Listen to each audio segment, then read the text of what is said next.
Good morning, everybody. My name is Jim LeDuc, and I've been a high school basic and AP psychology teacher for 25 years. I recently retired after teaching and coaching for 26 years. And with all my background and experience in teaching the incredible study of human behavior and the mental processes that affect that behavior, I want to continue to teach psychology to parents, adults, high school, AP, and non AP students, and to all of you who want to gain a greater understanding of this fascinating subject of psychology. I will provide for you all the information you need to know from preparing to take the AP test, but not just that, to understanding the mind and behavior of your teenagers, which you may want to find more out about, to understand the complexities of the social interactions and relationships in school, especially in high school, and gain an even greater perspective in a variety of mental disorders, their causes, and some of the intriguing historical and cutting edge treatments for those disorders. As I've spent decades searching for online resources for psychology, I find there are a lot of, shall we say, a little bit odd people who tend to do psychology a disservice by teaching it in, let's just say, kind of a boring lecturing type way. I am not criticizing the accuracy of their information. In fact, there's a lot of great stuff, and there are incredible presenters out there. But I have learned that in order to connect with my various audiences over the years, I use my unique and hopefully entertaining sense of humor and storytelling abilities to create an atmosphere that makes psychology come alive in the minds of my audience in a way that is not only informative, but most importantly, interesting and fun. The name of my YouTube broadcast is called Psycho-Ology, or the lighter, fun side of psychology. Each session will cover the historical evolution of psychology, the different fields and strategies in psychology, and some fascinating and sometimes humorous and even bizarre stories that originate from the iconic men and women who contributed to the advancement of psychology throughout the years. And I will throw in some of their research and studies, some of which you will find to be quite enlightening at times, even a little bit crazy, but hey, this is a little bit crazy here, the study of human behavior, isn't it? We're all a little bit crazy. Now, along with my colorful commentary, I will be providing you with the best links available to give you the additional insight and understanding you are looking for to enhance your learning experience, including access to critical resources to maximize your preparation to take the AP test, or to impress your friends and business associates, or just to better understand the minds of your children. From conception to old age, we'll cover each and every stage of development. In short, I will deliver to you the very best of what psychology has to offer you. With that as a foundation for our great adventure ahead of us, let's begin my very first introductory lesson and take a little pretest to see how much you know about some of the interesting topics that we will be discussing. Now, you don't need paper or anything like that because I'm going to give one question at a time. You can come up with your own answer, and then I'll give you the answer and give you a little bit of background into each. All right? Are you ready? Okay, here we go. Here is our pretest to test your knowledge of psychology. Question number one, true or false? The scientific method of testing a hypothesis is seldom used in the field of psychology. True or false? The scientific method of testing a hypothesis is seldom used in the field of psychology. Well, that is false. Psychology research is based on the scientific method. And it starts with a theory and then goes on to cover, hypothesis, variables, testing conditions, and then reaching a conclusion. Oh, by the way, my T-shirt says "Your Mom," which is a picture of Sigmund Freud, and we'll get into his weird stuff about attractions of children to their opposite sex parent. But remember, that's about 150 years ago. But we'll give him some credit for creating some interesting theories. Okay, question number two. Which of your glands, glands, which of your glands controls your growth? It's also known as the master gland. Your growth or master gland. What is it called? And please don't say growth gland. My students tried that one. That's a little bit of a slacker answer. Our master gland is the pituitary gland. Pituitary gland controls growth, but it also regulates all our other glands. And it's stimulated by the hypothalamus, which is an interesting little structure in the brain that regulates hunger, thirst, sexual arousal, body temperature, things like that. All right, question number 3. An interesting question that you could give to your parents if you want, or your kids. True or false? Both males and females have gonads. True or false? Both males and females have gonads. Ladies, the question is, do you have gonads? We know guys do. They're little buddies, but do you? The answer is true, because gonads is a generic term for our sex glands. Of course, guys have their little testes and girls have their ovaries. All right, next question, number 4.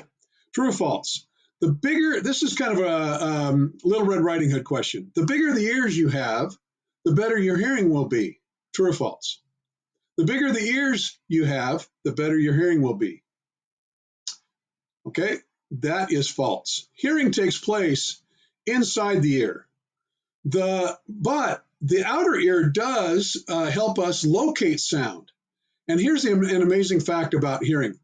Our ears, our listening ability can detect a difference in distance, or distance and direction of hearing up to 1/100,000th of a second. Isn't that amazing? So our ears are able to detect where sound is coming from up to 1/100,000th of a second difference. Okay, the next question is, true or false? Subliminal messaging is effective in influencing human behavior.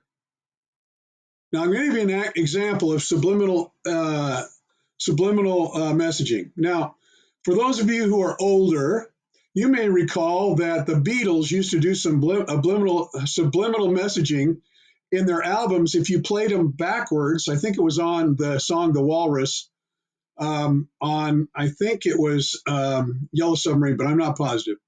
Anyway, if you played the last part of it backwards, it said Paul is dead. Of course, you had to have an album, and you had to put the needle on it and play it backwards at the end of the song.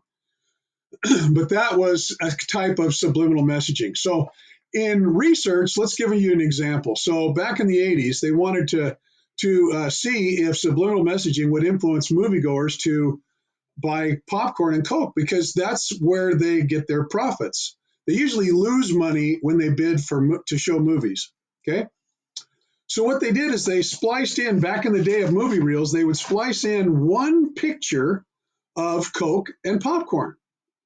One frame, and a frame is only 1/27th of a second. Our brain does not register 1/27th of a second picture. So it's not like we're watching the movie and all of a sudden we say, did I just see popcorn and Coke? No, we just watched the movie for about the first half hour, and then all of a sudden we go, dang it, for some reason I need to go get popcorn and Coke. So that's subliminal messaging. Is it effective in influencing behavior? True or false? Well, it's false, but really it's inconclusive, because the problem with the study is, how do you isolate the picture, which you can't see? So you can't measure what you can't see. So that's non-scientific. And then you can't isolate all the other factors involved in why people buy popcorn and Coke at a movie.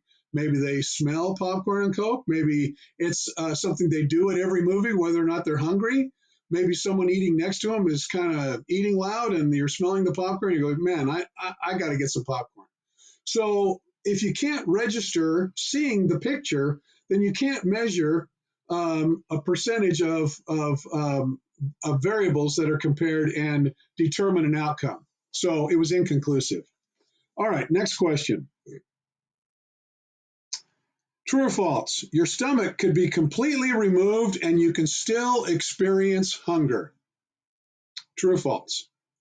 Your stomach could be removed and your esophagus could be attached to your intestine, and you would still experience hunger. Is that true or false? And the answer is true, yes. There are 5 centers in the body and brain that regulate hunger. One of them is the hypothalamus in the brain. We also have blood sugar. We also have a hormone in our fat cells that says, hey, I'm full. There's another hormone that's secreted in our intestine that says, hey, we're full down here. We don't need to eat it anymore. And so there's a neurotransmitter involved too. So there's 5 different areas. So for those of us who always had a weight issue, hey, we've got 5 different areas of our body and brain that regulate hunger. So the best thing to do if you want to lose weight or you want to eat less is you eat slower. That allows the brain to kind of register and process all this information it's getting from different parts of the body and determine that, hey, I'm full. Okay? Next question.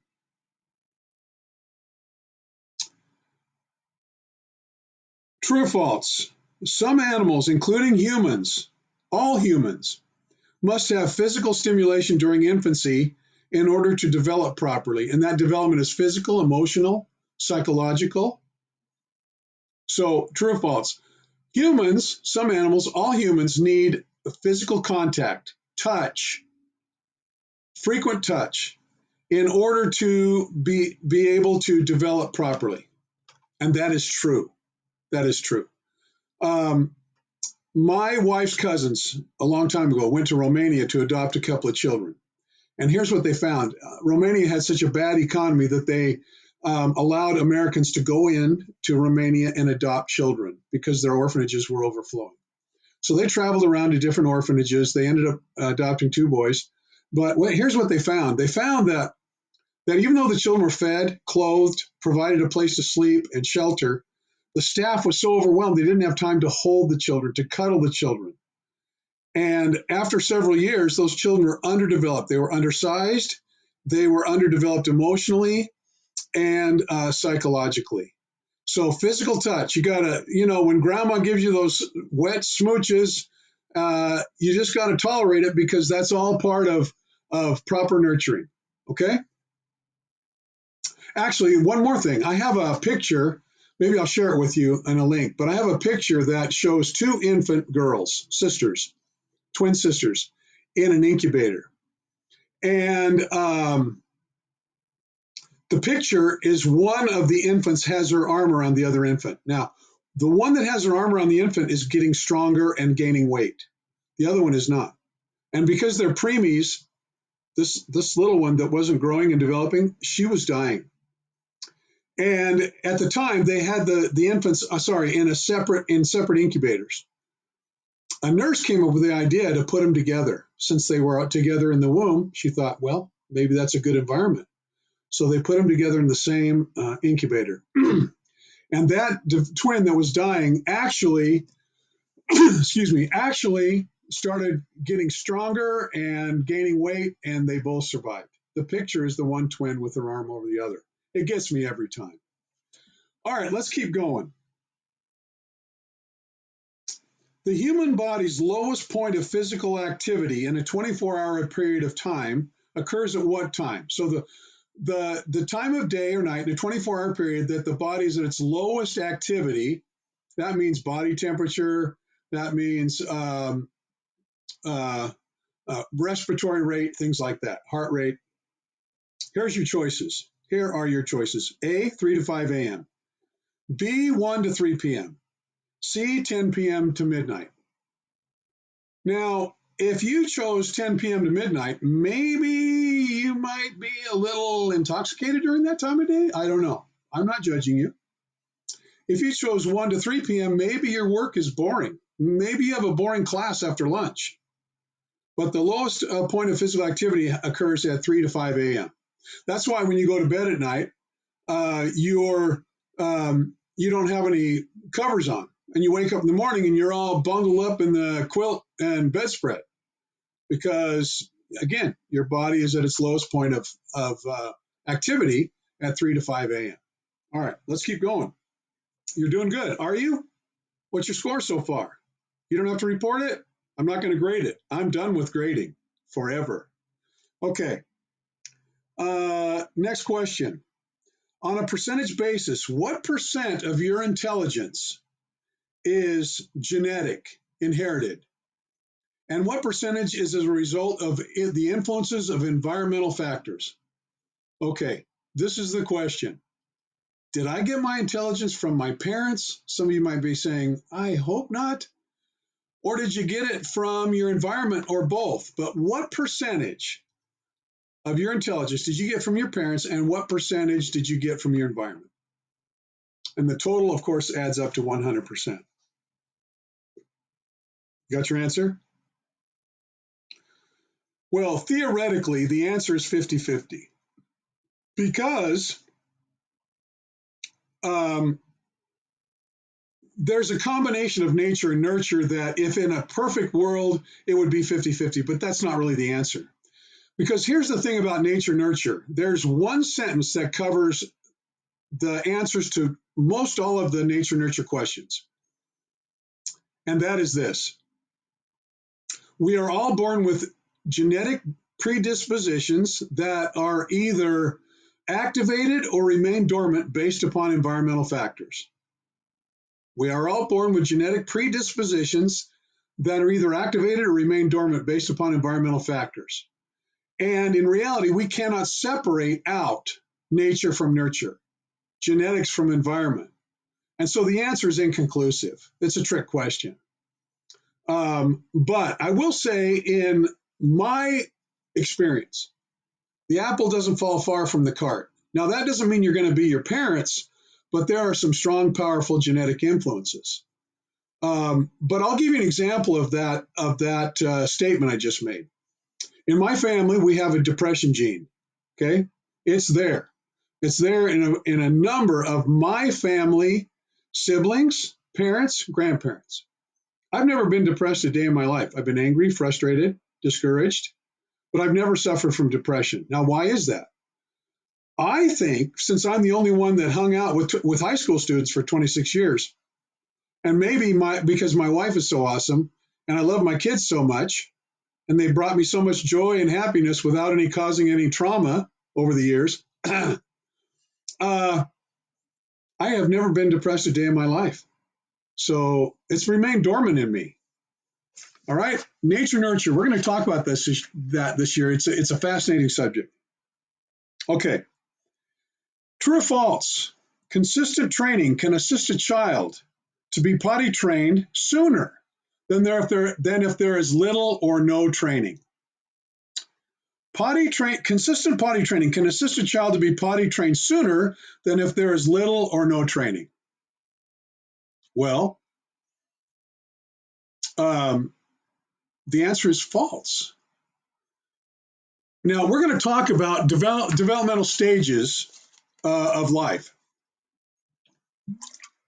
And here's the thing about developmental stages. They're stages, not ages, not specific ages, but certain developmental behavior and activity should be able to be accomplished by a certain age. For example, speaking and walking.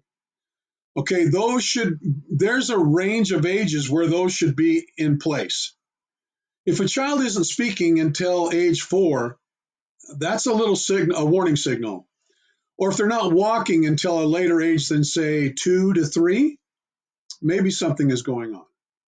Okay, so here's the deal about potty training. It's in stages, not ages. All right, our first son, let me back up. Until a child is tired of the squishy, moist feeling between their legs because of poo-poo, they're okay. They're not gonna be desirous to be potty trained. You can get them Spider-Man and Ariel underwear. It's not going to work until they're ready.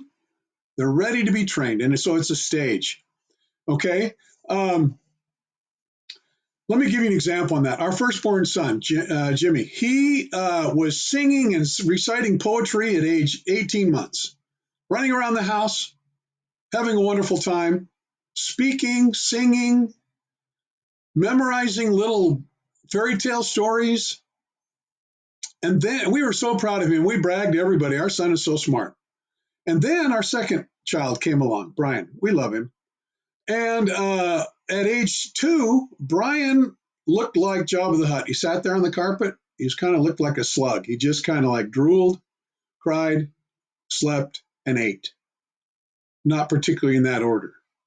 And my wife and I took him to the doctor, said, Doctor, are we going to have to institutionalize our son? And he started laughing. Well, what's so funny? We're very concerned about him. Will he ever lead a productive life? And the doctor chuckled and he said, Don't worry about it. You can't compare children. They develop at their own rate. He'll be fine. And amazingly enough, he is fine. He's amazing. In fact, he caught up to his brother and surpassed him in certain areas. Again, it's a nature-nurture thing. They each have their talents and abilities. And so there you have the facts on potty training. You can help them practice and get familiar with it, but don't force it on them, and don't get angry and frustrated with them if they're not potty trained at a specific age that your friend's child is that they're bragging about, and you like to change the subject because you're concerned. Don't worry about it. Stages, not ages.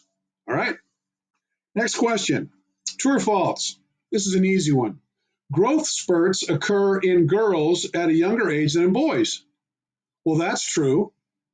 Just remember back in 5th and 6th grade. Look at 7th grade. Okay. In 7th grade, girls are dating college age guys. And guys, freshman guys, they're trading Pokemon cards. It's a big difference. So, yes, girls develop at approximately 2 years younger, typically. Of course, there are some of you that are early bloomers or late bloomers, and that happens because, again, development is in stages, not specific ages. But girls typically will start development, enter puberty 2 years before boys will. All right, let's keep going. You're doing great, I hope. I hope you got 100 so far. The next one. During childhood, boys who play with dolls and other girly stuff, and girls who play with toy guns and other boy stuff are more likely to enter puberty with gender confusion. What do you think? Boys that play with dolls and girls that play with toy guns are going to enter puberty with gender confusion. Now, that's totally false. Look, here's the thing about kids. They're curious. They explore. They love role playing. They love pretend play. That's part of their growing up. If you remember your childhood or you have younger kids, you know they love role playing.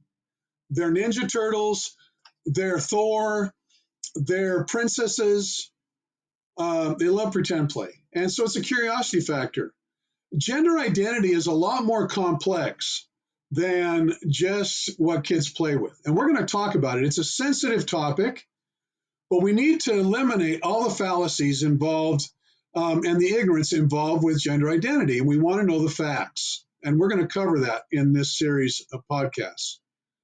And with understanding and compassion and intelligence, knowledge of facts. Okay? Let's keep going. Which drug is known as the gateway drug because its use leads to using harder core drugs? The gateway drug, and of course you know it as marijuana, and its many names, THC. Now, we could have a long discussion about whether or not THC is addictive. Some of you would say, yes, it's addictive, and some of you would say, no, it's not addictive. But we're going to talk about the facts about marijuana. But I will tell you this. Anything that makes us feel good can make us addicted to that substance. Whether it's gambling, pornography, drugs, ice cream, Oreos, reality TV, social media, those can all be chemically addictive because they make us feel good. All right. So we'll talk about that. I would tell you that research is there's a lot of research on THC out there, but I know for a fact that at least it's psychologically addictive. We know that it makes us feel good, and therefore, I'm sorry, I don't do marijuana, I never have, and I'm not lying. But we can be psychologically addictive. It makes us feel good. We want more. Okay. I'm addicted to ice cream and cookies and candy and anything that's sweet. Why? Because it makes me feel good, makes me happy. And so I indulge too frequently, but that's my addiction. All right, let's keep going. You guys are doing great. True or false? True or false? You can have obsessive compulsive tendencies and still be classified as normal. True or false? You can have obsessive compulsive tendencies and still be considered normal. And that's true. We all have tendencies. How many of you click on your car alarm, you take a few more steps, and you go, I know I clicked my car alarm, but I have to do it again. I just got to do it one more time. And you click it again, even though you know it's the second time. And maybe you have to do it in a series of three. But that's the definition of disorder or abnormal psychology is when a behavior interferes with normal activity. So look, I like clean hands. I don't like sticky hands, like if they get like jam or honey on them or dirt. I got to go wash my hands immediately.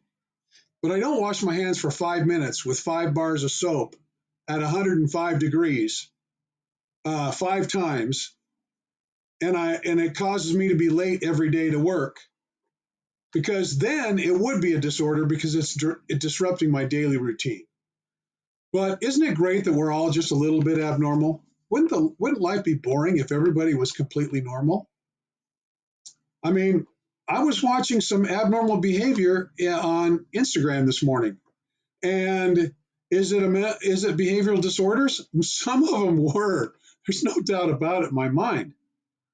But some of them might just be impulsive, acting without thinking, and other factors. Some things we just get in a routine of doing, and we just do it frequently. Okay?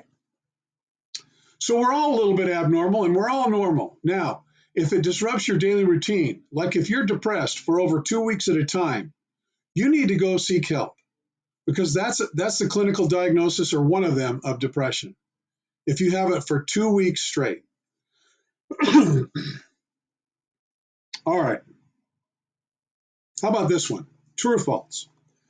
Abusive relationships can be beneficial in rare situations when the abused, typically a female, but not always, become so dependent on the abuser because of their control that if they left them, they would be worse off. They would be in a worse emotional state than staying in the relationship. So, is that true or false? In rare cases, staying in an abusive relationship is beneficial because the emotional trauma of being separate is greater than the abuse. And of course, the answer is that is completely false. If you're in a bad relationship, get out now, today. If they're emotionally, psychologically, verbally abusive, get out, leave. I had a student one time. This was a guy, good looking guy, athletic, about 6'1", about 180 pounds, handsome guy, if I can say that. And he came to me after we talked about relationships in class. He goes, Mr. LeDuc, I have a question for you. I said, shoot, go ahead. He goes, is it normal for your girlfriend to hit you in the face close-fisted every day? And I said, no, that is not normal. He goes, well, what should I do? And I said, well, you know what? Just go drop her right now. And he said, but Mr. LeDuc, she tells me that if I break up with her, she's going to commit suicide. And I go, wow, that is deep. But you know what? That the source of that feeling and that remark is so much deeper in her mind, in her brain, because of other factors that You cannot put that on you. She can't put it on you. She might try, but that is not because of you. That is a false threat, hopefully. But what I would do if I were you is I would encourage her, even go with her, to seek medical help, seek counseling, because that's what she needs. Encourage her, be there to support her, but you don't have to stay in a relationship with her because of that pending threat over your head. So anyway, that was in spring, the end of the school year. I saw him the next year at a football game. I used to coach football, and I was on the track. He was up in the stands, and I saw him. I go, "Hey, how's it going?" He goes, "Great, Mr. LeDuc." I go, "You look happy." He goes, "I am happy." And I said, "You dumped your girlfriend, didn't you?" And he goes, "Yeah." And I said, "She's still alive, right?" He goes, "Oh yeah." He says, "She still threatens me sometimes, but I'm great." He said, "Mr. LeDuc, I have a new girlfriend." I go, "Oh, that's wonderful. Congratulations." And he said, "You know what, Mr. LeDuc? She doesn't even hit me." I said, "That's not a requirement or expectation in relationship that they don't hit you, but I'm happy for you." Now, I had one student and one individual that I coached. His girlfriend said that to him, and he broke up with her in an encouraging, nurturing way, and she still committed suicide.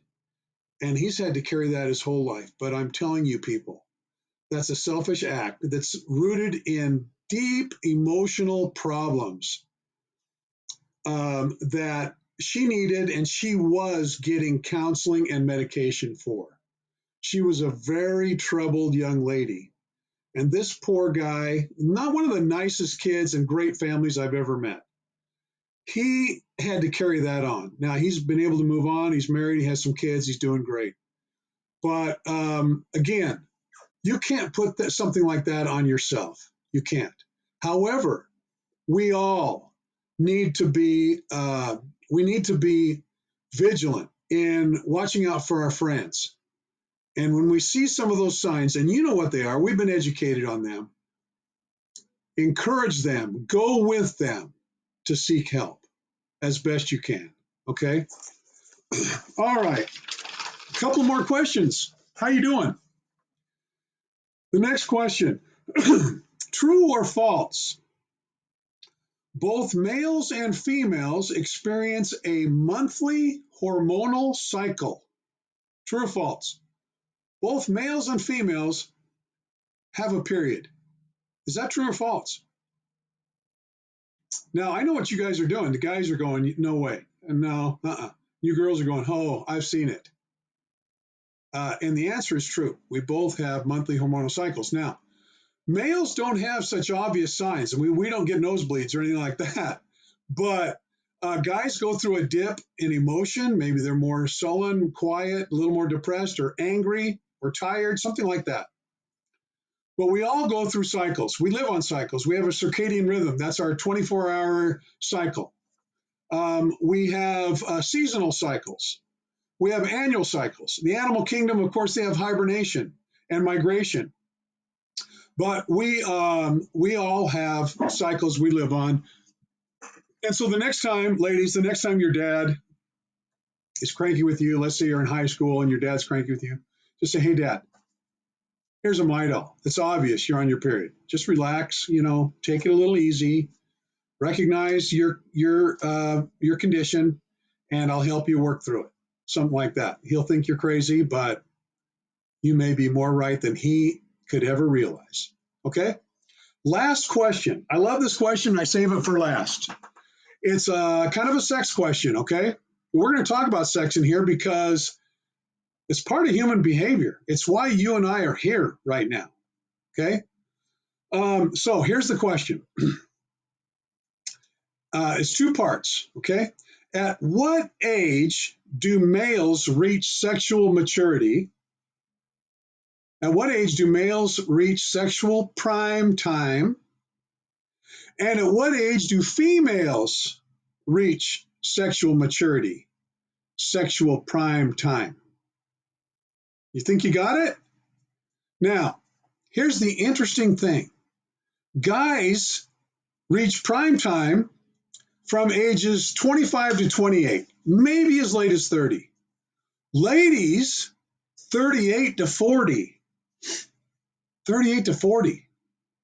Have you ever heard of a male cougar? And I'm not talking about the animal kingdom. Well, maybe I am. Okay.